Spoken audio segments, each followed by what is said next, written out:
Ya voy a dar inicio a la clase. Buenas tardes a todos, espero se encuentren bien.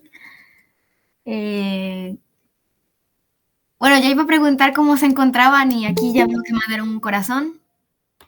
Entonces, bueno, ya dándole inicio a la última clase de hoy vamos a ver glándulas suprarrenales. Vamos a ver todo lo relacionado con eso, desde lo más externo hasta lo más interno, es decir, desde la corteza hasta la médula. Entonces, las glándulas suprarrenales anatómicamente son dos glándulas que están ubicadas en los polos superiores del riñón, de ambos riñones. Ambas tienen dos porciones, está la corteza y está la médula. En la corteza se secretan los corticosteroides, es decir, las hormonas de naturaleza esteroidea, aunque todas las hormonas que se liberan en la glándula suprarrenal son de naturaleza esteroidea, es decir, derivan del colesterol. Esas hormonas que se liberan en la corteza son los mineralocorticoides, los glucocorticoides y también los andrógenos. Hoy hablaremos de cada uno, de cómo se producen y de algunas cosas que a veces se leen en el libro y no quedan como que claras, porque no es como algo que sea como fácil de digerir, es una parte que tiene algunas enzimas, entonces yo lo trataré de dar lo más simplificado posible, pero si surgen dudas me pueden decir, me pueden avisar, ya saben qué botones usar, ya ustedes conocen la dinámica. Entonces, bueno, aparte de eso, en la médula se producen lo que se llaman las catecolaminas, que ahora tienen nombre, las conocemos, son la noradrenalina y la adrenalina. Esas hormonas, ellas, son también neurotransmisores. ¿Por qué? Porque la médula suprarrenal tiene neuronas. No es, o sea, es una glándula, sí, pero en vez de secretar hormonas como tal, secretan neurotransmisores. Y esos neurotransmisores son las catecolaminas, la adrenalina y la noradrenalina. Y todas esas hormonas pues tienen su receptor. Y vamos a hablar a fondo cuando lleguemos a la parte de médula suprarrenal sobre las catecolaminas. Entonces, bueno, empezando con la corteza suprarrenal, hay que también saber de que tiene varias zonas. Dependiendo de la zona se va a secretar un tipo de hormona. Por ejemplo, está la zona glomerular en donde se secretan los mineralocorticoides. Si ustedes no sabían qué eran los mineralocorticoides, hoy lo van a saber porque tenemos que conocer por qué se llaman así para que se nos quede. Los minerales, si ustedes alguna vez han leído un cereal, no sé, el de maizolitos, que tiene un gallo verde ahí, una gallina, no sé qué sea, un pájaro verde tiene. Ese cereal dice que es fortificado con minerales y vitaminas. Los minerales son metales, son el sodio, el potasio, el calcio, el magnesio, el zinc. Todos esos son minerales, porque son metales, son compuestos inorgánicos que los necesitamos para las correctas funciones del cuerpo. Entonces, los mineralocorticoides, que son los que se liberan en la zona glomerular de la corteza suprarrenal, ellos se van a encargar de regular el metabolismo de un solo mineral, bueno, de dos, del sodio y del potasio. Y el mineralocorticoide más importante, ya lo hemos visto, es la aldosterona. Lo vimos en renal. Entonces, si ustedes creen que se iban a deshacer de renal, pues no, siempre vuelve a aparecer. Es una pesadilla que nunca termina, renal. Y yo les voy a dar un repaso, pero no de renal, sino de las funciones de la aldosterona. Pero bueno, en la zona fascicular o fasciculada se liberan los glucocorticoides y se llaman glucocorticoides porque tienen una acción en el metabolismo de la glucosa. El cortisol es parte de esos glucocorticoides y él tiene acciones en lo que es la gluconeogénesis, es decir, él activa las vías necesarias para que se gaste glucosa o se utilice la glucosa como fuente de energía. Y luego tenemos la zona reticular, que es la última zona de la corteza suprarrenal, que es donde se producen los andrógenos. Los andrógenos realmente no tienen mucha ciencia en este caso, porque la parte protagonista de los andrógenos está en aparato sexual femenino y masculino. Y bueno, la médula suprarrenal que secreta las catecolaminas. Ahora, aquí tenemos unas imágenes mentales. Entonces, los mineralocorticoides se encargan de regular el sodio y el potasio. Y aquí les puse una sal. Y ese mineralocorticoide más importante del que vamos a hablar hoy es la aldosterona. Los glucocorticoides, como el cortisol o la cortisona, ayudan a regular el metabolismo de la glucosa, pero no solamente hacen eso, tienen otras funciones más, pero ya vamos a hablar más adelante de esas. Y los andrógenos, que en este caso la corteza suprarrenal solamente secreta 3 tipos de andrógenos. Secreta testosterona, androstenediona o epiandrostenediona. Los estrógenos no se secretan en la glándula suprarrenal porque ellos tienen otro proceso. También se los voy a dar, pero no ahorita. Entonces, bueno, las hormonas córtico-suprarrenales, ellas derivan del colesterol. ¿Y de dónde sale ese colesterol? De las lipoproteínas. Las lipoproteínas como la LDL, la lipoproteína de baja densidad. Cuando la VLDL se convierte, o sea, deja los triglicéridos en el tejido adiposo y pasa a convertirse en LDL, esa LDL llena de colesterol va a hacer un viaje. Ese viaje tiene un destino y el destino es los órganos que la requieran. ¿Cuáles son esos órganos? Las glándulas suprarrenales y las gónadas. Entonces, esa LDL llena de colesterol va a llegar hacia las gónadas y ahí es convertido ese colesterol en el precursor de todas las hormonas córtico-suprarrenales. Y ese es la pregnenolona. La pregnenolona es el paso inicial de la síntesis de hormonas esteroideas. Sin pregnenolona no tenemos ni aldosterona, ni cortisol, ni andrógeno. Para que se dé todo este proceso, tenemos que tener la señal de alguien de arriba. ¿Quién está arriba? La adenohipófisis.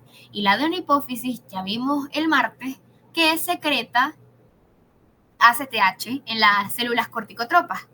Esa ACTH va a ir hacia esos órganos diana, las glándulas suprarrenales y las gónadas, y va a permitir que se dé todo este proceso. Sin el estímulo de la ACTH, los órganos no van a poder utilizar el colesterol para utilizarlo y convertirlo en hormonas esteroideas. Entonces, bueno, el colesterol pasa hacia esos órganos por acción del estímulo de la retroalimentación de la ACTH.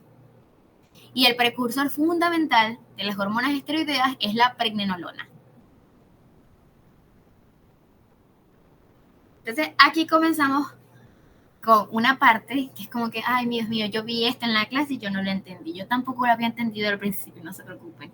Porque son muchas enzimas, muchas rutas y uno dice, no, qué horror. Pero yo se los voy a resumir. Ustedes no se van a tener que aprender todo eso. Se van a tener que aprender esas 2 cosas. La primera es, todas las hormonas esteroideas derivan del colesterol. Y eso ya lo sabemos. Lo segundo es que el colesterol va a entrar hacia la célula y va a tener que llegar a la mitocondria. Para poder llegar a la mitocondria, utiliza una enzima que se llama colesterol desmolasa. Y el colesterol en la mitocondria es convertido en pregnenolona. Y es la pregnenolona el precursor fundamental de todas las hormonas esteroideas. Ahora, la pregnenolona, ¿por qué yo les digo que es el precursor fundamental de todas las hormonas esteroideas? Porque sin pregnenolona, fíjense, es el paso fundamental. Porque yo de aquí, me voy para acá. O me voy para acá, o me voy para acá. Sin pregnenolona no hay aldosterona, no hay cortisol y no hay andrógenos. Entonces, por eso es el paso fundamental. Ahora, la pregnenolona, vamos a producir primero aldosterona. La pregnenolona, por acción de una enzima que se llama 17-alfa-hidroxilasa, 3-beta-hidroxiesteroide deshidrogenasa, se convierte en progesterona. ¿Tienen que aprenderse esta enzima? No. Tienen que aprenderse es que pregnenolona se convierte en progesterona. Y la progesterona, aquí sí viene una enzima clave de este proceso. La progesterona, por acción de la 21-beta-hidroxilasa, se convierte en el precursor fundamental de la aldosterona, que es la 11-desoxicorticoesterona. No importa que no se aprendan este nombre, pero tienen que saber que actúa para la conversión de progesterona en aldosterona esta enzima. ¿Por qué? Hay una enfermedad que se llama hiperplasia suprarrenal congénita. La hiperplasia suprarrenal congénita es que un niño nace o carece de esta enzima. Si el niño carece de 21-beta-hidroxilasa, no produce aldosterona entonces tendrá una patología directamente relacionada con el déficit de aldosterona. Por ejemplo, si la aldosterona se encarga de la reabsorción de sodio y agua en el túbulo distal y también de la excreción de potasio e hidrogeniones, entonces va a tener alcalosis metabólica, va a tener hipotensión y también va a tener hipervolemia. O puede tener hiponatremia también. Entonces, por eso es importante conocer esta enzima. Entonces ya saben, pregnenolona precursor de todo el mundo. Y la progesterona, por acción de la 21-beta-hidroxilasa, ayuda a producir aldosterona. Ahora, para producir cortisol. Aquí llega la otra enzima fundamental, que es esta, la 17-alfa-hidroxilasa. La progesterona se convierte en cortisol por acción de esta enzima. Sin esta enzima, no puede llegar a convertirse en cortisol. Entonces, ¿qué sucedería si no hay 21-beta-hidroxilasa, por ejemplo? La vía va a continuar, no se va a producir aldosterona, pero sí se va a producir demasiado cortisol y se va a producir demasiado andrógeno, porque no está esta enzima, no está para producir aldosterona. Y la ruta no es lineal, sino que también sigue. Ahora, si hubiese déficit de 17-alfa-hidroxilasa, no hay cortisol y tampoco, o sea, no hay cortisol, pero sí hay aldosterona en exceso y va a haber exceso de andrógenos.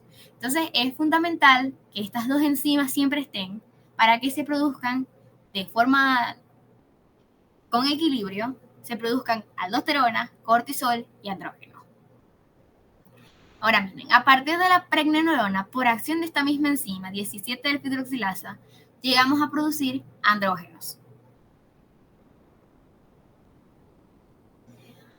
Esta dehidroepiandrostenediona es básicamente, yo le digo, los andrógenos con esteroides. Es la forma más potente de la testosterona que existe. Por eso, si deja de haber esta enzima, por ejemplo, que ya no convierte aldosterona, se va a secretar mucha dehidroepiandrostenediona. Entonces va a haber, o sea, en una mujer, por ejemplo, que esto sería aún más se vería de forma más evidente, habría demasiado exceso de andrógenos. Entonces, la mujer tendría como un fenotipo masculino. Empezaría a tener vello en la cara, puede tener acné, se le pone la voz ronca, porque está secretando demasiada dehidroepiandrostenediona. Y es por eso. O sea, algunas veces se da por deficiencia de una de estas dos enzimas o por que se secreta demasiado por un tumor. Ay, mami, ya va. Denme un momento.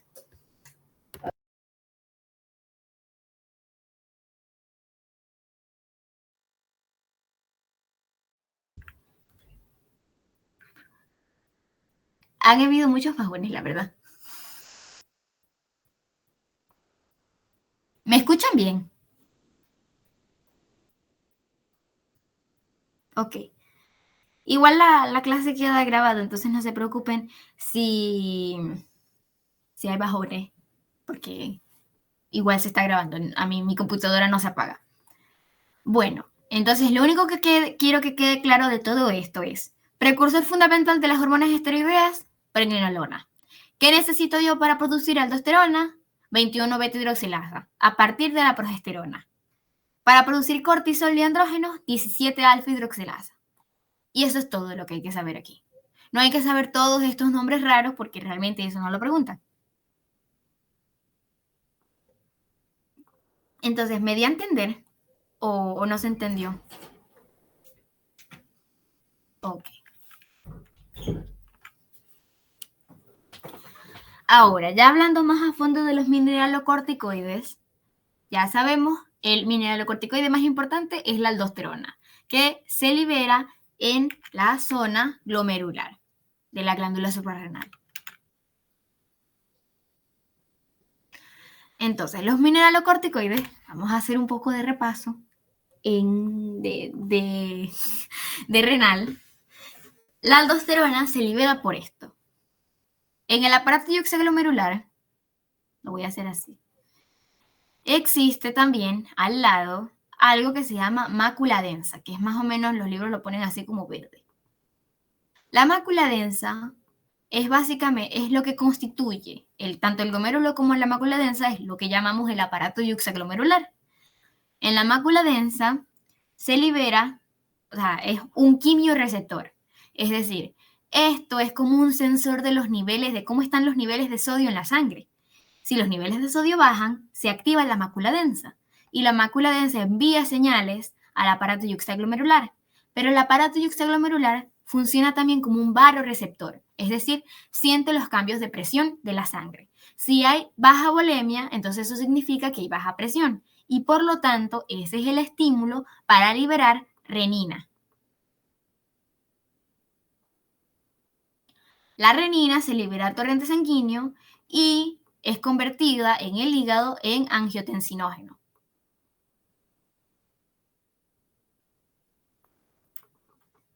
El angiotensinógeno luego es convertido en angiotensina 1 y la angiotensina 1 por acción de la enzima convertidora de angiotensina se convierte en angiotensina 2. Lo más importante de este paso es aquí, la angiotensina 2. La angiotensina 2 va a ir hacia la glándula suprarrenal, específicamente en la corteza, y va a permitir que se dé el aumento en la secreción de aldosterona. Y la aldosterona va a permitir que en el túbulo contorneado distal se reabsorba, voy a poner aquí,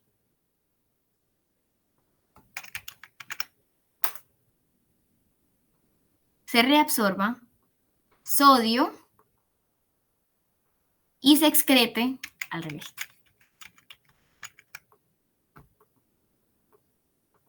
Y se excrete potasio. Y con el potasio también se van los hidrogeniones. Los hidrogeniones son importantes porque si recordamos, ellos son los que permiten el equilibrio ácido-base. Si hay exceso de hidrogeniones, entonces va a haber un pH ácido, porque son cargas ácidas. Si hay pocos hidrogeniones, entonces va a haber más cargas alcalinas que ácidas. Entonces, la aldosterona permite la reabsorción de sodio y la excreción de potasio e hidrogeniones por medio del sistema renina-angiotensina-aldosterona.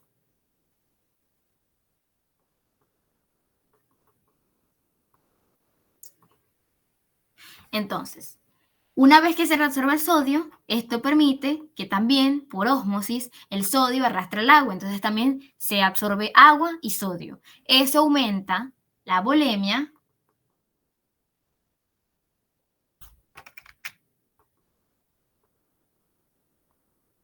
y el sodio, también la reabsorción de sodio, aumenta la presión arterial. Y al mismo tiempo la aldosterona tiene que ver con el equilibrio ácido-base.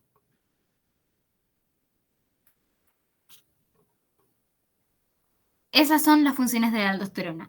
¿Me di a entender con lo que expliqué o quieren que lo explique de otra forma?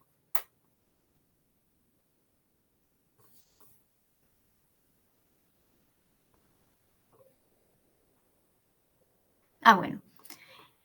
Si ya saben, si no entienden, pongan carita triste o el no me gusta.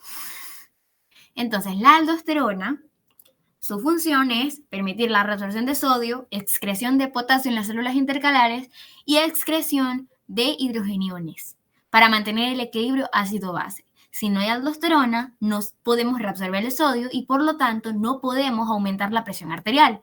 Por más que se secrete el sistema renina-angiotensina, la aldosterona tiene una amplia función en el aumento de la presión arterial. Entonces, bueno, aquí ya lo que yo dije, ya lo expliqué. Y aparte de eso, la aldosterona, a pesar de que tiene el 90% de actividad mineralocorticoide, los glucocorticoides, como se liberan en más cantidad que la aldosterona, ellos también tienen cierta actividad al activar los receptores también mineralocorticoides. Pero esto no sucede porque hay una enzima que los inactiva. Porque nosotros liberamos cortisol por cualquier cosa. Cualquier cosa que nos dé ansiedad o estrés hace que se libere cortisol. Y el cortisol puede unirse a los receptores de la aldosterona, pero no hace las mismas funciones porque existe una enzima que lo inactiva. Y ya vamos a ver más adelante cuál es esa enzima. Pero sepan de que aunque los glucocorticoides su función no sea la misma que la aldosterona, tienen ciertas funciones porque se unen a los mismos receptores.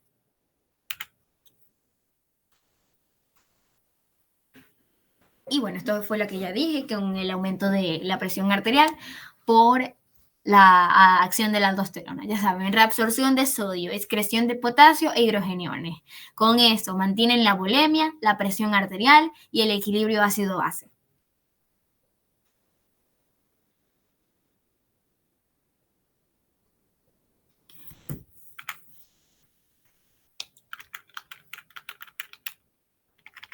Ahorita vamos a hablar de eso.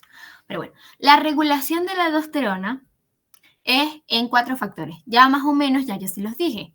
Si hay un aumento también en el potasio del líquido extracelular, es decir, hay un aumento en el potasio del plasma, eso también va a ser un estímulo para que se secrete aldosterona, porque la aldosterona hace que el potasio no se acumule en el torrente sanguíneo. Si hay exceso de potasio, eso es perjudicial para el cuerpo, porque el potasio puede intervenir con el potencial de acción de sobre todo los miocardiocitos y puede provocar arritmia o taquicardia. Entonces, por eso la hiperpotasemia es una emergencia clínica.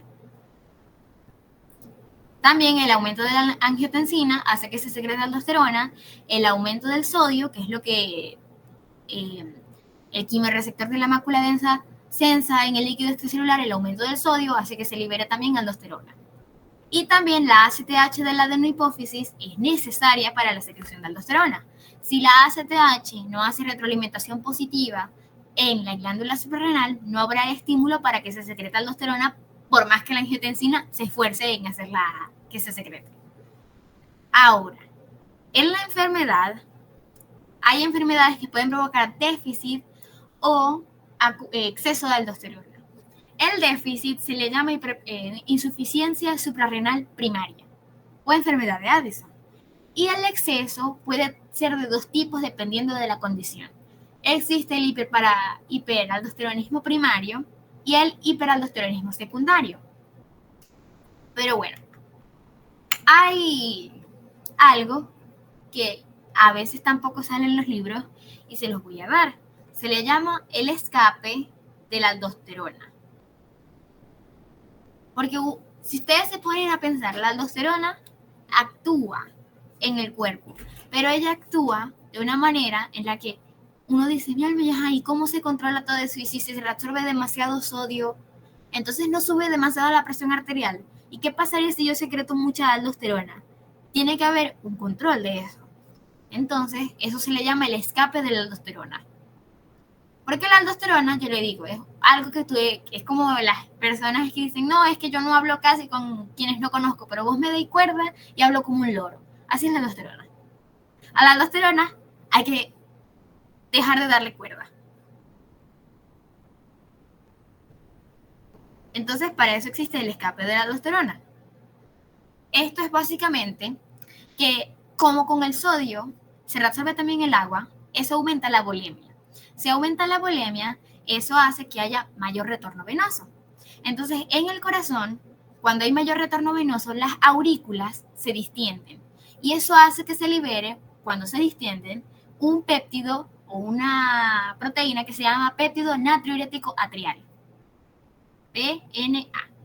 El péptido natriurético atrial se libera cuando hay exceso de volumen en el líquido extracelular. Y eso va a permitir que el sistema renina-angiotensina-aldosterona se inhiba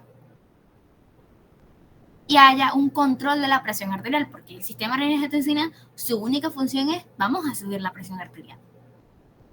Del resto, no tiene otra función. O sea, él siempre va a ir en pro de subir la presión arterial. Pero una vez ya se subió la presión arterial, llega el péptido natriurético atrial, que permite el control de este sistema, el escape de la aldosterona. Ya no se va a reabsorber sodio, ya no se va a reabsorber más agua. Y también, cuando esto sucede en exceso, el péptido natriurético atrial va a permitir que si hay sodio en exceso que se reabsorbió, mucha agua, haya diuresis osmótica y natriuresis, es decir, la excreción del sodio.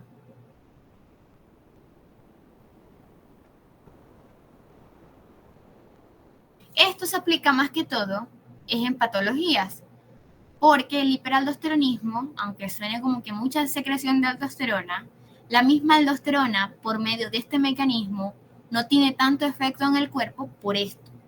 porque hay un escape de la aldosterona que hace que la aldosterona no cumpla su función. ¿Sí me di a entender?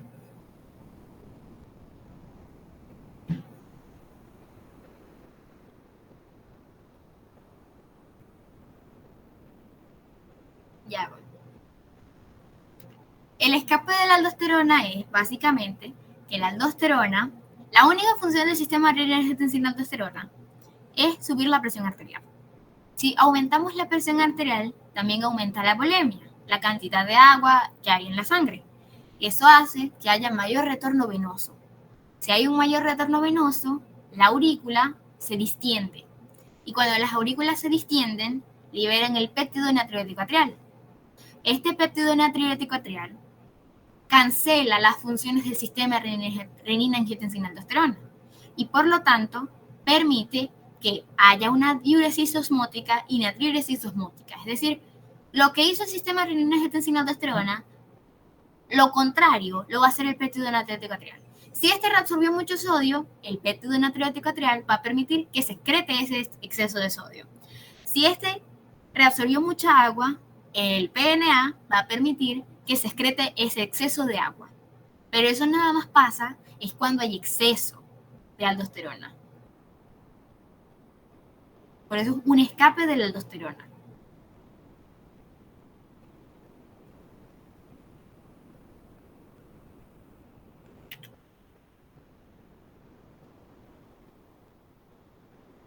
Y bueno, el péptido natriurético atrial, es que es difícil de decir, se hace que desciendan las concentraciones de aldosterona, de angiotensina 2 y de renina, y permite la diuresis y la natriuresis, además de que baja la presión arterial.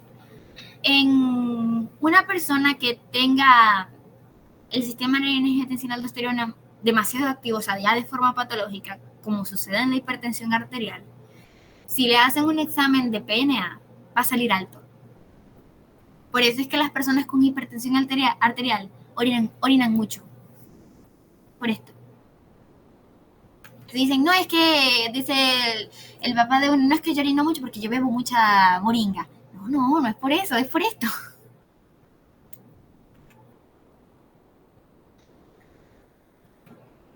Ahora, existen anomalías en la secreción de aldosterona. Existen dos tipos. Si es de causa primaria, es decir, genética o hereditaria, es hiperaldosteronismo primario. Y esos son personas que van a tener, por ejemplo, déficit de 21-beta-hidroxilasa, que ya la vimos, que es la enzima que ayuda a que se produzca la aldosterona.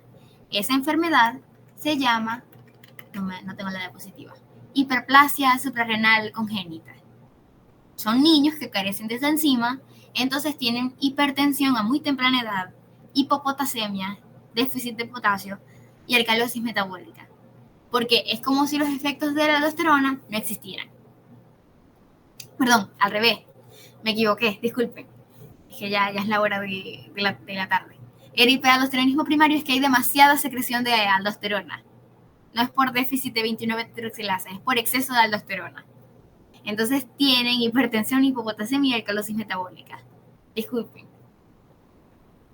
En la enfermedad renal crónica, como el riñón no está recibiendo a veces ningún aporte sanguíneo o hay demasiada presión arterial, eso hace que la arteria renal deje de tener, se cierre, o bueno, no se cierre, sino que deje de recibir menos flujo. Eso hace de que el riñón piense que hay poca sangre. Si el riñón piensa que hay poca sangre, dice, bueno, tenemos la presión arterial baja, tenemos que aumentarla. Va a liberar el sistema renina-angiotensina-aldosterona y por lo tanto va a haber hipersecreción de aldosterona. Y en este caso, como ya es por una causa diferente a una genética o hereditaria, se le llama hiperaldosteronismo secundario. Pero es por hipersecreción de aldosterona. Sí me di a entender. Disculpen que haya dicho algo erróneo al principio.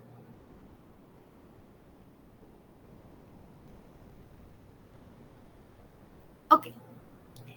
Ahora vamos a pasar con los glucocorticoides. Los glucocorticoides, el más famoso es el cortisol. Hay varios. corticosterona, cortisona y los que son sintéticos, que son prednisona o dexametasona. Esos son sintéticos y de esos no vamos a hablar. Pero sí vamos a hablar del cortisol. El cortisol también se le conoce como la hormona del estrés, porque se libera cuando estamos estresados. Ahorita ustedes no están liberando cortisol, pero apuesto que si mañana les dicen, no, cuando regresemos, cambio de planes, cuando regresemos tenemos parcial de fisiología, ahí sí se les va a liberar el cortisol bastante. Les va a dar bastante estrés. Entonces, el cortisol, su función es que se une a los receptores glucocorticoides. Y eso va a tener diversas repercusiones en el metabolismo. Una de esas es que estimulan la gluconeogénesis, es decir, la producción de glucosa a partir de compuestos que no son glucosa, para poder tener la suficiente energía para poder continuar. Si ustedes entran a un taller de fisiología, ustedes están con sus funciones mentales totalmente encendidas y estresados y temblando, porque ahí se está liberando cortisol, está estimulando la gluconeogénesis para tener la suficiente glucosa en la sangre para que no se desmayen. Y también tiene otros efectos. Tiene efectos antiinflamatorios, suprime la respuesta inmunitaria, también inhibe la formación de hueso y tiene efectos sobre el sistema nervioso central. Ayuda a que las funciones mentales sean más rápidas. Por eso es que provoca ansiedad. Cuando tú estás estresado, tienes ansiedad, te sientes ansioso. Apaga el aire. Te va a dañar. Y apaga.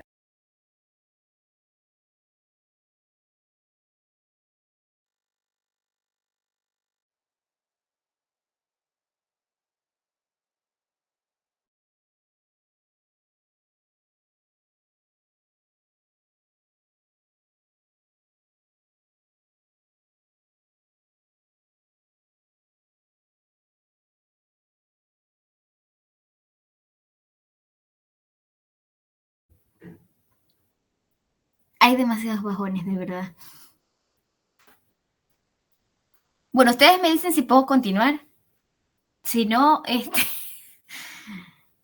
igual queda grabada. Ah, bueno. Ok. Bueno, una de las funciones, ya hablamos de la función del sistema nervioso central y también tiene efectos gastrointestinales. Ahora, el cortisol tiene el siguiente mecanismo de retroalimentación. El cortisol se libera gracias a la estimulación de la ACTH que viene de la adenohipófisis. El cortisol, luego de ser liberado, hace sus efectos que tienen que ver con la gluconeogénesis, también tiene que ver con la proteólisis. ¿Por qué? Porque gasta las proteínas por la misma gluconeogénesis. Y también movilización de las grasas por la misma gluconeogénesis. O sea, utiliza los ácidos grasos como fuente de energía. Ya lo habíamos visto, se parece a lo que vimos con la hormona del crecimiento. Es casi igual sus funciones. Lo único es que la hormona del crecimiento pues promueve el crecimiento y el cortisol pues no promueve nada de eso. No promueve el crecimiento. El cortisol promueve que tengas tu cuerpo listo para un evento estresante. Pero también el cortisol, aunque se le ha conocido como la hormona del estrés, también tiene una función muy importante que ya vamos a ver y para algunos de ustedes va a tener sentido de que sea así. Entonces, bueno, por el estímulo de la ACTH que se libera en la adenohipófisis, la corteza suprarrenal libera cortisol. El cortisol va hacia la adenohipófisis y hacia el hipotálamo e inhibe la secreción de ACTH. Y de esta forma, las altas concentraciones de cortisol inhiben su producción, así como sucedía en las hormonas tiroideas. Sin embargo, a veces, cuando estamos ante eventos estresantes, se libera el hipotálamo, empieza a liberar demasiado CRH, que hace que se libere demasiado ACTH en la hipófisis. Y eso hace que se libere más cortisol. Y es porque el hipotálamo es parte del sistema límbico. El sistema límbico contiene algo que se llama la amígdala. Y la amígdala es el centro regulador de las emociones. Entonces, si tenemos una emoción muy fuerte, por ejemplo, tristeza, ansiedad, un evento que sea estresante, que nos desencadene ese tipo de emociones, eso hace que el hipotálamo envíe señales de que estamos ante una situación que requiere de activar nuestro mecanismo de supervivencia. Y por lo tanto, eso hace que se libere más ACTH y por lo tanto más cortisol. Y se repite el ciclo. Entonces, eso es lo que sucede en una persona con ansiedad. Hay demasiado cortisol. Lo normal es que el mismo cortisol inhiba la secreción de ACTH y de CRH del hipotálamo. Eso es lo normal. Pero ante eventos estresantes se secreta demasiado ACTH que produce exceso de cortisol. Pero ya saben, lo normal es el cortisol inhibe la secreción de ACTH y la secreción hipotalámica de CRH. Eso es lo importante que quiero que se lleven. Y bueno, cuando yo les estaba hablando también de que los glucocorticoides tienen acción mineralocorticoide es por esto. Vamos a concentrarnos aquí. Esto, lo que dice MR, son receptor mineralocorticoide. La aldosterona y el cortisol tienen afinidad, se pueden unir a esos receptores mineralocorticoides.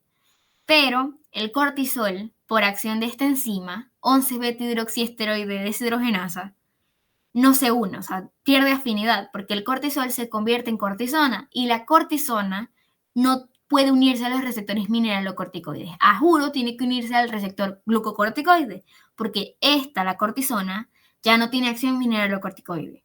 Y de esa forma el cuerpo fisiológicamente hace que el cortisol no tenga ese efecto. Pero vamos a ver más adelante que esta enzima se logra saturar porque hay cierta enfermedad que se llama síndrome de Cushing. Y en el síndrome de Cushing, la persona o secreta en exceso cortisol, que eso ya se llama enfermedad de Cushing, o se ingiere altas concentraciones de cortisol que tienen un efecto mineralocorticoide y por eso tienen hipertensión. Ya vamos a ver más adelante eso.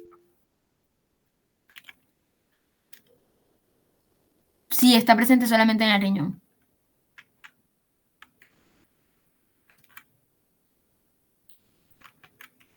Ajá, ahora ya llegamos a esto para que dejemos de satanizar al cortisol. El cortisol no solamente se libera en un momento estresante. Realmente el cortisol no tiene la culpa la tiene uno, que piensa demasiado y se estresa. El cortisol, su función, yo digo la función más bonita del cortisol es de que ustedes se han levantado, ustedes dicen, no, yo me levanté sin alarma. Yo a veces me levanto sin alarma a las 8 de la mañana. Hay gente que se levanta sin alarma a las 2 de la tarde, pero bueno, esa es tu hora de despertarse. Tu hora de despertar naturalmente tiene que ver con el ritmo circadiano del cortisol. ¿Por qué? Porque el cortisol permite que nos despertemos. Cuando ya estamos listos para despertar, se libera un pico de cortisol y es ahí cuando el cuerpo dice, ya me tengo que despertar, ya no es momento de descansar. Por eso es que también hay personas que dicen, no, es que yo en la mañana me levanto como si me hubiesen dado con un bate y ya en la tarde, casi que noche, me siento más activo para hacer las cosas. Y es por esto también, porque se da un pico de cortisol que te ayuda a ser más productivo. Y por eso es que hay personas que son más productivas en la noche, personas que son más productivas en la mañana, personas que son más productivas en la tarde. Y bueno, también es por eso que a veces hay personas también que se levantan a las 2 de la tarde o se levantan a las 8 o 6 de la mañana. Es por el pico de cortisol. Por ejemplo, en esta persona, en esta gráfica, es una persona que se acostó a la 1 y fíjense, aquí disminuyó el pico de cortisol y por lo tanto eso le permitió dormir. Pero conforme pasan las horas, llega a su hora de despertar, que es aproximadamente a las 8:30, y se da un alto pico de cortisol que permite que se despierte. Y conforme pase el día, va bajando hasta llegar otra vez a la noche y que pueda descansar. Por eso hay también personas con insomnio, porque tienen el ritmo circadiano de cortisol descuadrado, y se duermen tarde, se duermen a la 1, 2 de la mañana porque es ahí cuando les empieza a dar sueño. Si se intentan dormir a las 8:30 de la noche, pues no va a funcionar, porque aún tienen cortisol en ese sistema. Entonces, espero se haya entendido, me haya dado a entender en esa parte.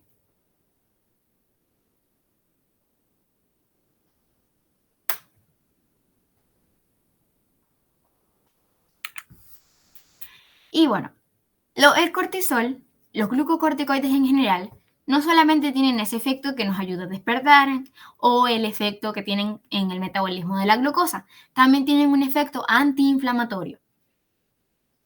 El efecto antiinflamatorio es porque ellos, lo normal, ¿verdad? Yo me golpeo una pierna.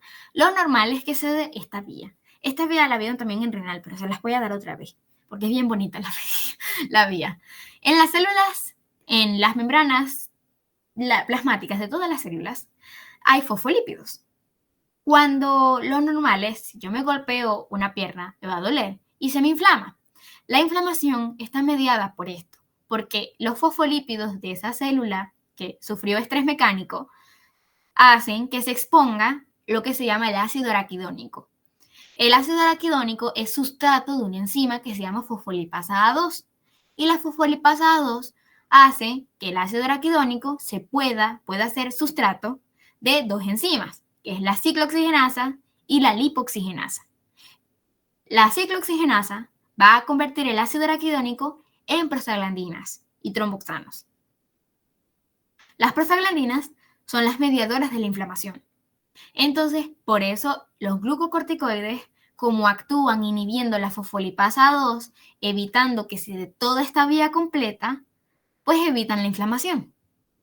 Ahora, eso no significa que si te golpeaste una pierna tengas que utilizar glucocorticoides, porque los glucocorticoides, los esteroides, son un arma de doble filo. Los esteroides se utilizan es para un dolor que sea incapaz de quitar con antiinflamatorios no esteroideos, los AINE. Si el dolor no se te quitó con el ibuprofeno y el doctor te manda un esteroide, es porque es un dolor bastante fuerte. Porque eso tiene efectos secundarios. El efecto secundario es de que, ok, nos inhiben las prostaglandinas, ya no tenemos inflamación, Jay, pero también nos inhibe el sistema inmune. ¿Por qué? Porque también inhibe la vía de la lipoxigenasa. La lipoxigenasa ayuda a que se produzcan leucotrienos. Los leucotrienos son importantes para la producción de citocinas, de las interleucinas, y también para el crecimiento y diferenciación de los linfocitos T. Entonces, si yo consumo glucocorticoides en exceso, estoy deprimiendo mi sistema inmunitario. Y también tienen una repercusión con la prostaglandina. Porque las prostaglandinas, ellas son raras. Ellas median la inflamación y también tienen una función estomacal bien importante. Por eso es que no se deben tomar en exceso. Pero bueno, este es el efecto antiinflamatorio, porque los glucocorticoides se unen a la fosfolipasa 2 y evita que se den estas dos vías. No se producen prostaglandinas y al mismo tiempo inhibe la función del sistema inmune. ¿Sí me dio a entender? Ya saben que si no me di a entender, me pueden decir. Ok. También otra función de los glucocorticoides es que aumentan la densidad de los receptores alfa-1. Los receptores alfa-1 son los que se unen la adrenalina, que para permitir la contracción del músculo liso vascular y aumentar la presión arterial. Entonces, el exceso de cortisol por eso también puede producir hipertensión. Porque aumenta la densidad, aumenta la cantidad también de receptores alfa-1, que es a donde se une la adrenalina. Otra función también de los glucocorticoides es que inhiben la formación ósea. O sea, inhiben la formación de hueso, disminuyen la producción de osteoblastos, activan los osteoblastos, disminuyen la absorción intestinal de calcio y también disminuyen la síntesis de colágeno. Es decir, hacen que el hueso se desgaste.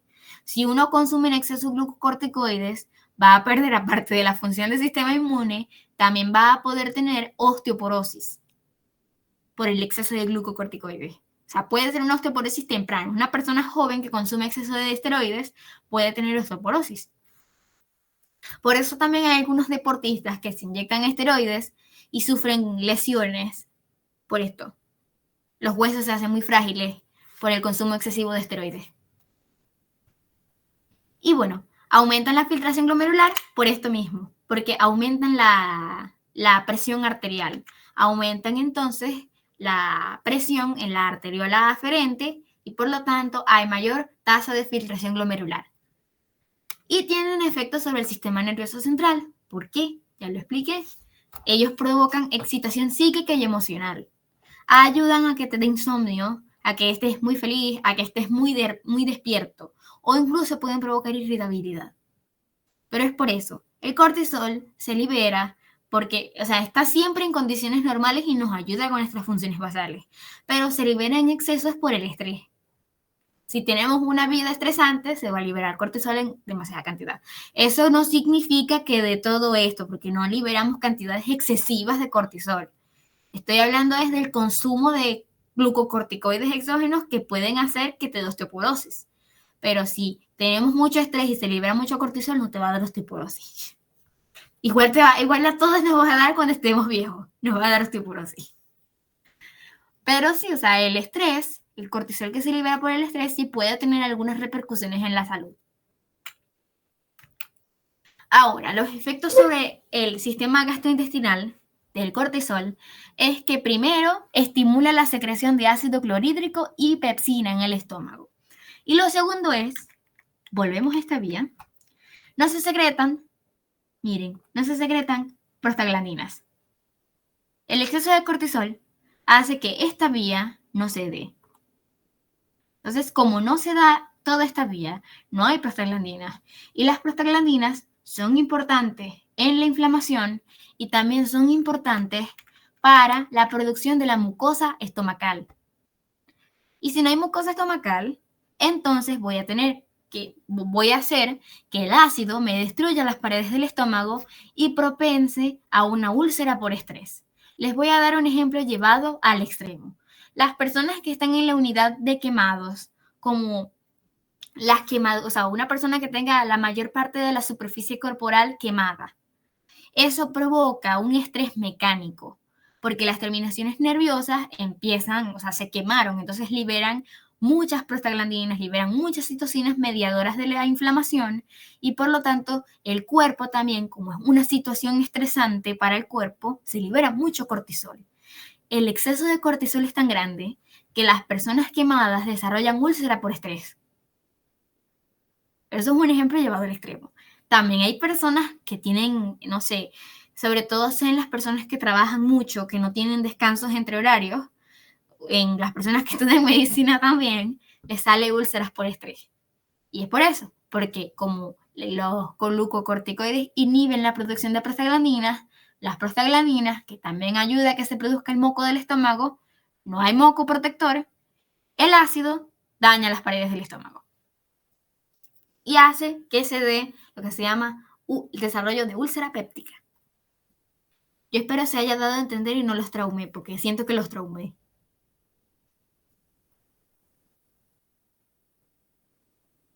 Ok.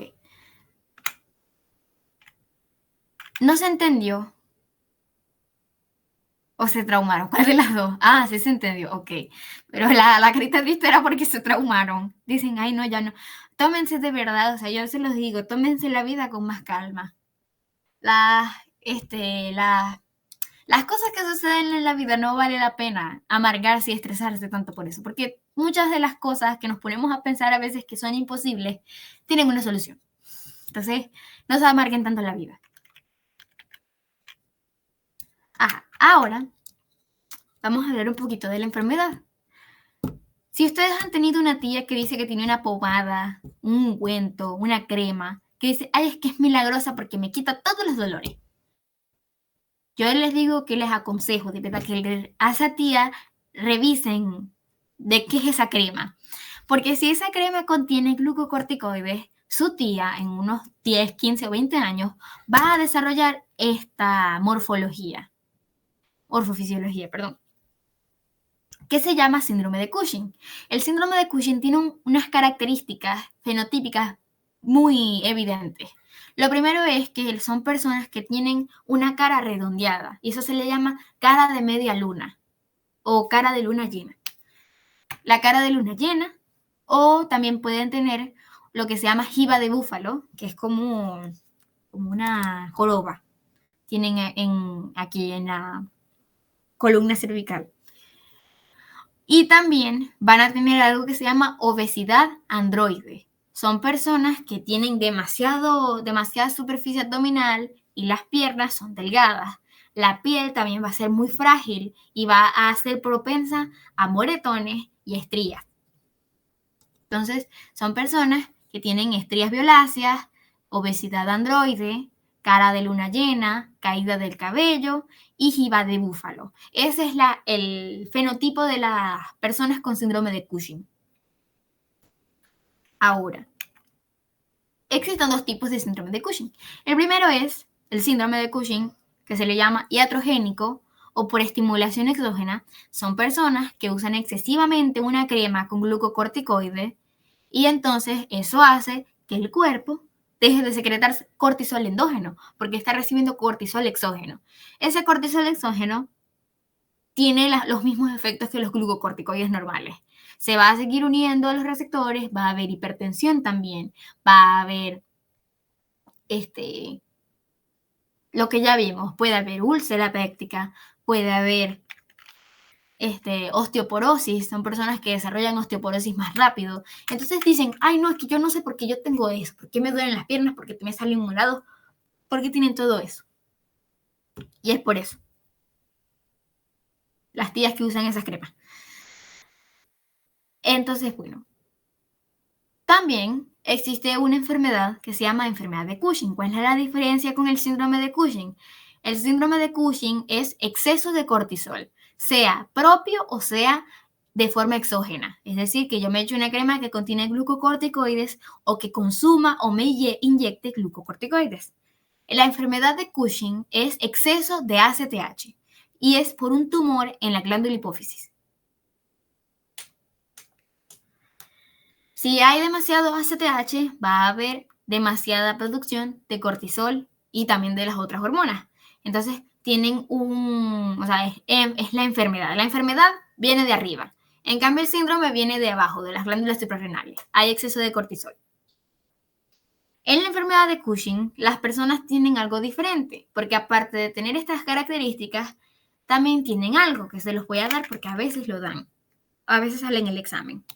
Resulta que para que se produzca ACTH en la adenohipófisis, ella se produce como una proteína bien grande, que se le llama POMC. La POMC se llama propiomelanocortina. Es una proteína con varias partes. De ella deriva la ACTH. La ACTH también, como es propio melano de melanocito estimulante, también deriva la MSH, la hormona melanocito estimulante. La hormona melanocito estimulante va hacia las células de la piel, hacia los melanocitos, e induce la producción de de melanina. La melanina ayuda a que se produzca el pigmento de la piel, es decir, lo que nos da color a nuestra piel. Si hay exceso por un tumor hipofisiario de exceso de ACTH, va a haber exceso de propiomelanocortina y por lo tanto exceso de esta hormona, de MSH.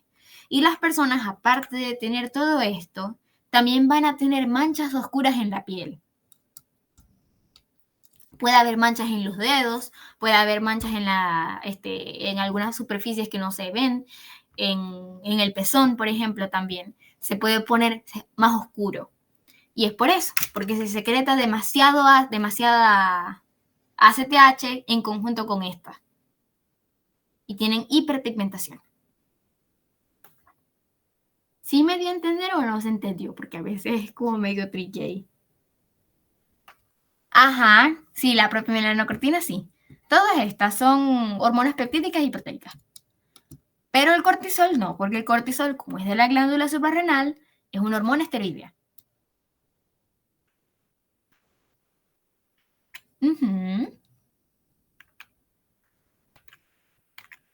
Y bueno, así se ve el síndrome de Cushing, se ven estrías violáceas, porque la piel, también el colágeno, se deja de producir por el exceso de cortisol, y entonces la piel se distiende y se crean unas estrías. Ahora, yo les quiero preguntar, para ver si me dio a entender, ¿cómo estará la ACTH en una persona que tiene síndrome de Cushing iatrogénico? Es decir, síndrome de Cushing por exceso de cortisol exógeno. ¿Va a estar alto o va a estar bajo?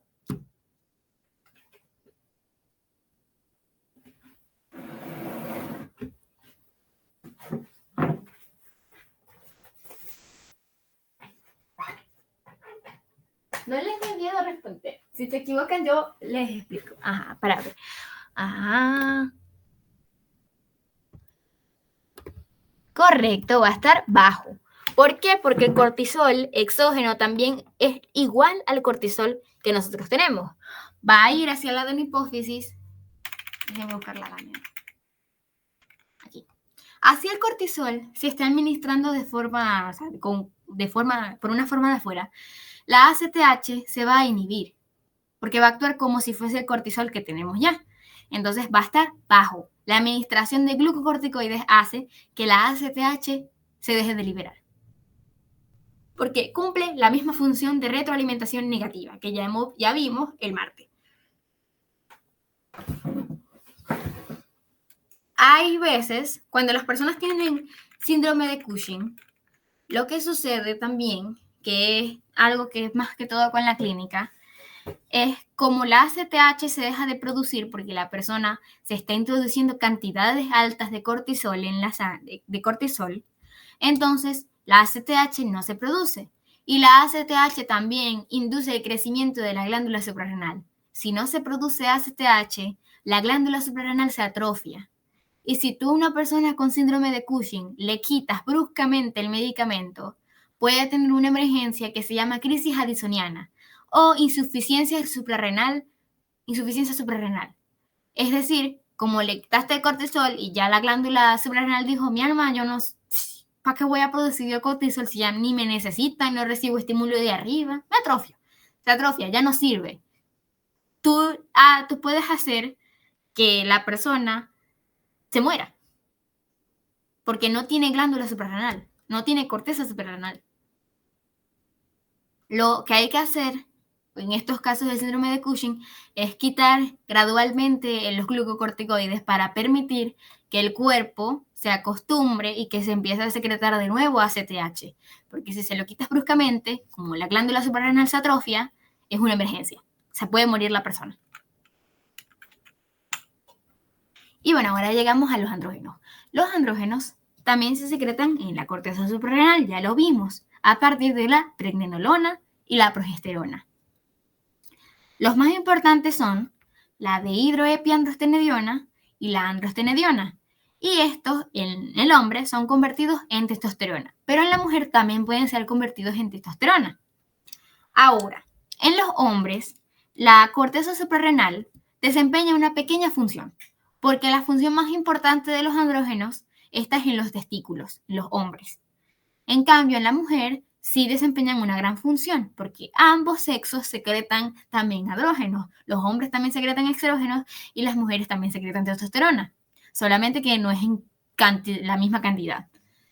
Entonces, en el hombre, la síntesis de testosterona en los testículos es superior que la de los precursores androgénicos en las glándulas suprarrenales, pero en la mujer sí cumple una gran función, porque ayuda con el mantenimiento de la libido y también en el desarrollo del vello púbico y axilar. Hay mujeres que tienen problemas hormonales también es por eso, porque secretan, pueden tener síndrome de ovario poliquístico y eso hace también que se secrete exceso de andrógeno. Entonces empiezan a tener mucho vello corporal. O hay también mujeres que tienen exceso de vello corporal y es por problemas hormonales referentes con los andrógenos de la glándula suprarrenal. Y bueno, el estrógeno viene de que la testosterona o los precursores androgénicos, por acción de una enzima que se llama aromatasa. Esta enzima está en los ovarios y en el torrente sanguíneo. La testosterona se convierte, por acción de esta enzima, en estrógenos o en estradiol, que es la forma más potente de los estrógenos.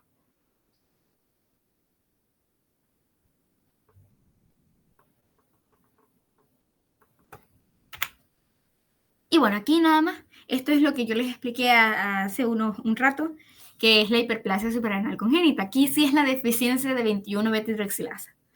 En una persona normal, que no tiene esta enfermedad, tiene la enzima y por lo tanto produce cortisol, aldosterona y hormonas androgénicas en una cantidad normal.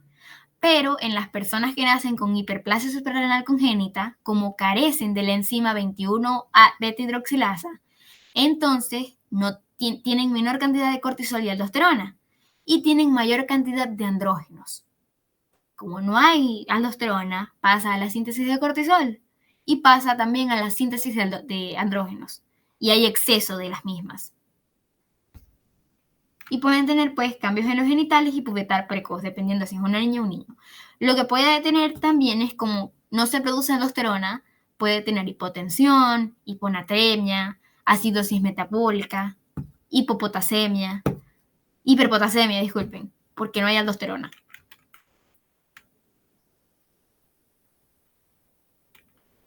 Y bueno, la enfermedad de Addison, que siempre empiezo a hacerla en la mañana, es porque ciertas patologías pueden provocar que haya destrucción de las glándulas suprarrenales. Normalmente es autoinmune.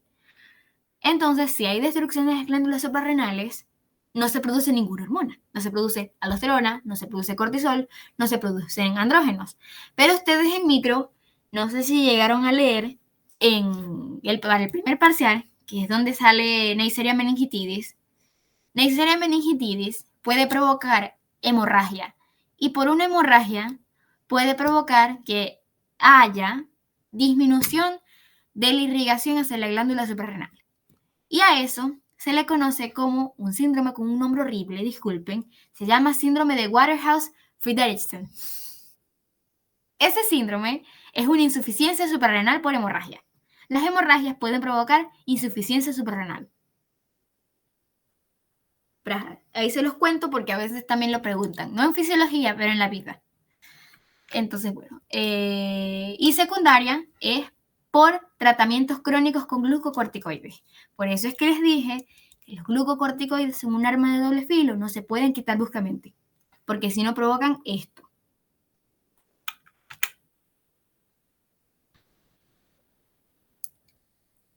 Y bueno, en la enfermedad de Addison está que como no hay glándula suprarrenal, no hay nadie que inhiba la secreción de ACTH en la hipófisis. Y entonces, si se secreta mucha ACTH, va a haber mucha hormona melanocitoestimulante que va a provocar que haya hiperpigmentación. Pero aparte hay otras cosas. Como no hay cortisol, podemos tener hipoglicemia, debilidad, hiperpotasemia porque no hay aldosterona, acidosis metabólica, hipotensión y deficiencia de andrógenos suprarrenales. Y bueno, sí se ve. Las personas con Addison tienen la lengua oscura, la piel oscura, o sea, pero oscura que parece, o sea, no es un oscuro de que tú dices que está moreno, no. Es un color que se ve distinto. Es como un color grisáceo, así.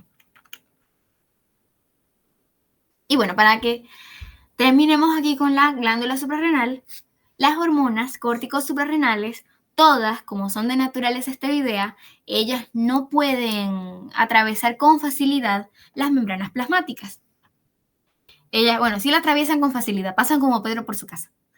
Pero, para evitar eso, ellas se unen a proteínas plasmáticas. Entonces, el cortisol tiene una que a mí me gusta mucho el nombre, se llama transcortina. La transcortina es la proteína transportadora del cortisol. Y la aldosterona se une a la albúmina. Esa no es no tiene un nombre tan especial. Y los andrógenos también tienen su proteína transportadora especial que se le llama globulina fijadora de hormonas sexuales o SHBG. Esas son las proteínas transportadoras y tienen que aprendérselas porque si les preguntan cuál es la proteína transportadora del cortisol, es la transcortina. El cortisol se esconde detrás de una cortina para que no lo vean y no lo inactiven.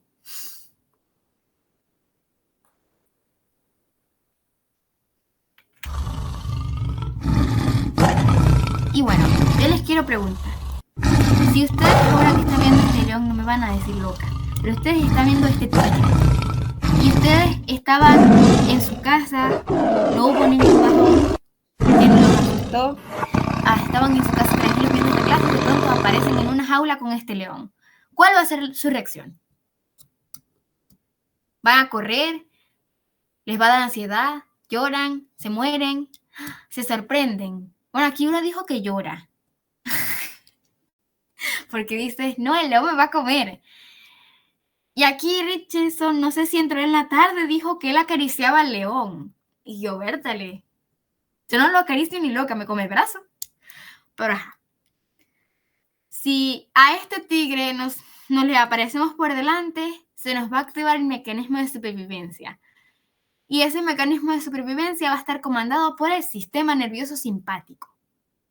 Y entonces ustedes que antes no mataban una mosca, no podían correr porque se les salió un pulmón, ustedes ven una puerta con una reja y ven nomás con ver ese tigre salen corriendo, escalan y se tiran y salen vivos. ¿Por qué? Porque se les activó el mecanismo de supervivencia del cuerpo. Se les activó el sistema simpático.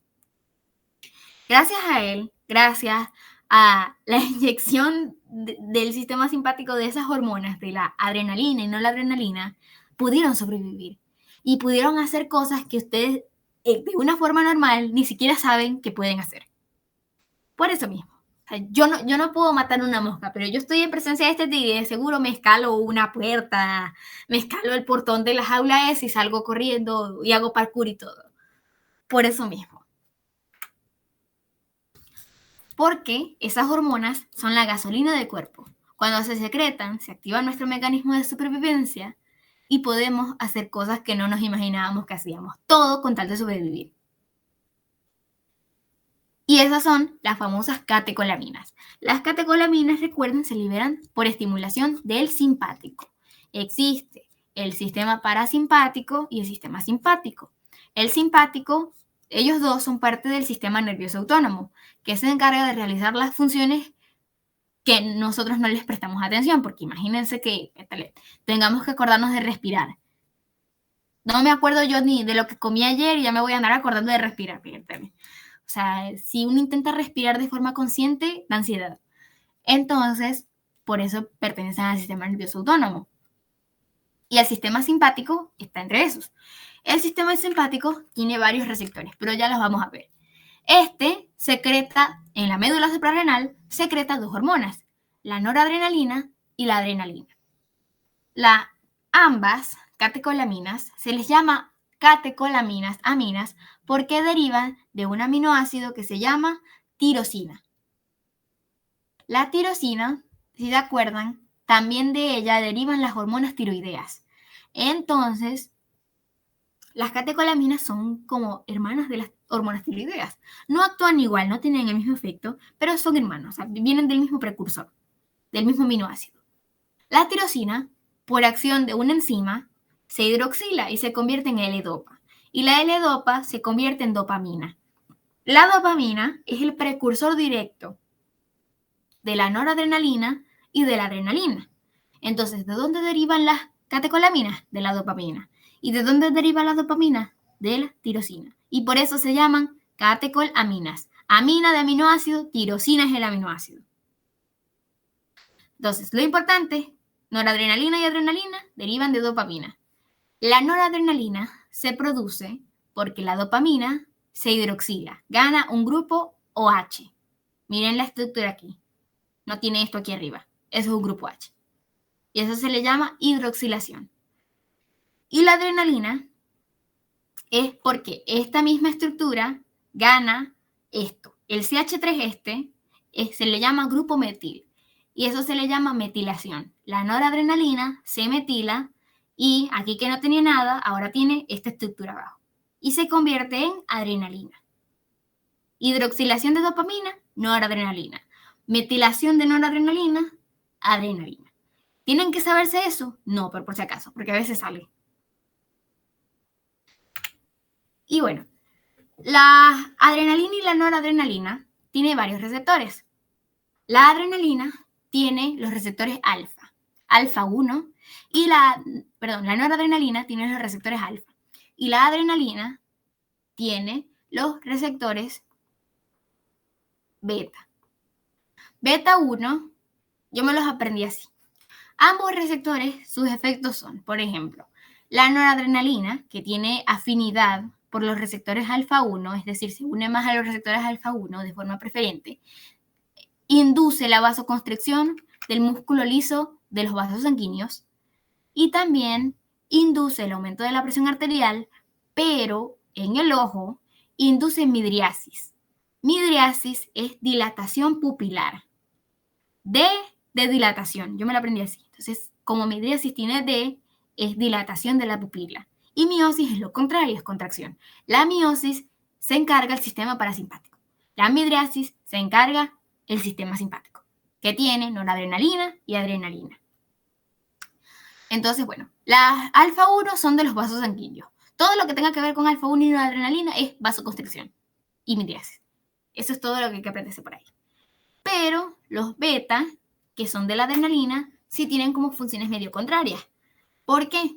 Los beta 1, yo me los aprendí así. Tenemos un solo corazón. Entonces, los beta 1 están en el corazón.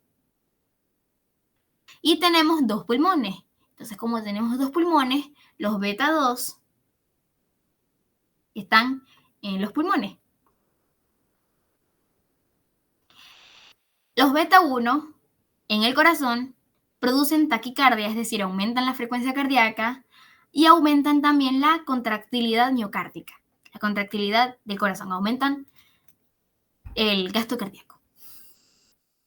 Y también están en el aparato extraglomerular porque ayudan a liberar renina. Ahora, los beta 2 están en los pulmones y estos inducen, miren aquí bien, broncodilatación. No provocan broncoconstricción, provocan broncodilatación. Y también provocan vasodilatación, los beta 2. Pero lo más importante aquí es que provocan broncodilatación. En cambio, los beta 1 producen taquicardia y aumentan la contracción cardíaca.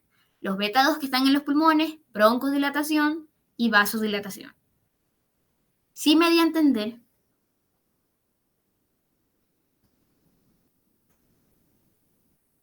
Ok. También existen otros receptores de la adrenalina, de la noradrenalina, perdón, que son los receptores alfa 2. Pero los receptores alfa 2, ellos tienen una función contraria a los alfa 1. Ellos son básicamente la trampa de la noradrenalina. La noradrenalina es bien parlanchina, le gusta hablar mucho, entonces llegan y se une a los receptores alfa 2. Pero si se unen a los receptores alfa 2, básicamente los receptores alfa 2 la secuestran a la noradrenalina y no dejan que haga sus efectos. Que tenga estos efectos no dejan que se haga. Los inhiben la liberación de noradrenalina. Entonces, bueno, ya saben, alfa 1 y alfa 2 para noradrenalina. Alfa 1, vasoconstricción es el más importante, y midriasis. Y para la noradrenalina tienen los beta 1 y beta 2. Beta 1 en el corazón, beta 2 en los pulmones. Beta 1, aumento de la frecuencia cardíaca y de la contracción del corazón. Y beta 2, broncodilatación y vasodilatación. Y bueno, ya llegando casi que al final, existen vías de la eliminación de las catecolaminas. Y existen 3 vías. Las catecolaminas son también neurotransmisores, porque la médula suprarrenal también son neuronas que secretan neurotransmisores, solamente la médula. Y entonces, una de esas vías de los neurotransmisores es que en la terminal sináptica de esas neuronas, las catecolaminas se pueden volver a recaptar. Se guardan en vesículas y se recaptan hacia la neurona, hacia la terminal sináptica de la neurona. Y ahí se guardan en la membrana sináptica. Pero también hay otras formas de eliminar a las catecolaminas de la sangre. Y existen 2. Una de esas es por medio de 2 enzimas. Existe la MAO, que está en la terminación nerviosa de la médula suprarrenal. La MAO es MAO, monoaminoxigenasa. Y la COMT, que está en el hígado y los tejidos, que se llama catecol o metiltransferasa. Ambas enzimas lo que hacen es inactivar a las catecolaminas. Las convierten en un metabolito inactivo y ese metabolito inactivo se excreta por la orina. Entonces, aquí más o menos se los muestro. La noradrenalina se puede volver a recaptar y se guarda en una vesícula en la neurona, o se puede inactivar por medio de esas dos enzimas, la MAO, monoamina oxigenasa, o la catecolometiltransferasa, que las inactiva, las convierte en metabolitos inactivos y se excretan por la orina. Aquí está la MAO y aquí está la catecolometiltransferasa. La MAO está ahí mismo en la médula suprarrenal y la catecolometiltransferasa está en la sangre o en el hígado. Su función es la misma, inactivar a las catecolaminas. Ahora, aquí hay algo que al profe Miguel le gusta dar. Entonces se los menciono. Resulta que ese metabolito inactivo de las catecolaminas tiene un nombre. Se llama ácido vanilil o vanillil mandélico. Hay personas que tienen un tumor en la médula suprarrenal y es un tumor que secreta en exceso catecolaminas. A ese tipo de tumor se le llama feocromocitoma. El feocromocitoma entonces es un tumor en la médula suprarrenal que secreta catecolaminas y puede tener los siguientes síntomas. Hay cefalea, hay palpitaciones, hay sudor, o sea, la persona tiene sudor excesivo, diaforesis, hipertensión, bochornos y un estado hiperadrenérgico, es decir, es un estado en el que la persona está completamente ansiosa, estresada, porque está secretando en exceso catecolaminas, en exceso adrenalina y noradrenalina. Está como si a cada rato lo estuviese persiguiendo el tigre que ya vimos. Pero esto no es un proceso que se da a cada rato, sino que es como el tigre te llega y te persigue de repente. Ese tumor hace que de forma pulsátil se secreten catecolaminas. O sea, no es como que te da todo el rato, sino que de pronto te pega el golpe y te da todo esto. Hay un episodio de Doctor House en la que cuentan la historia de un asesino. Es un preso, pero mató a varias personas. Y cuando él mataba a varias personas porque le provocaban violencia. Al parecer, el asesino mataba a esas personas cuando le daba un ataque de catecolaminas, porque tenía un feocromocitoma. La manera de diagnosticar el feocromocitoma es que se cuantifica por la orina la cantidad de ácido vanilil mandélico. Si hay altas cantidades de ácido vanilil mandélico, es posible que haya un tumor en la médula suprarrenal. Y a eso se le llama feocromocitoma. Entonces, bueno, eso fue todo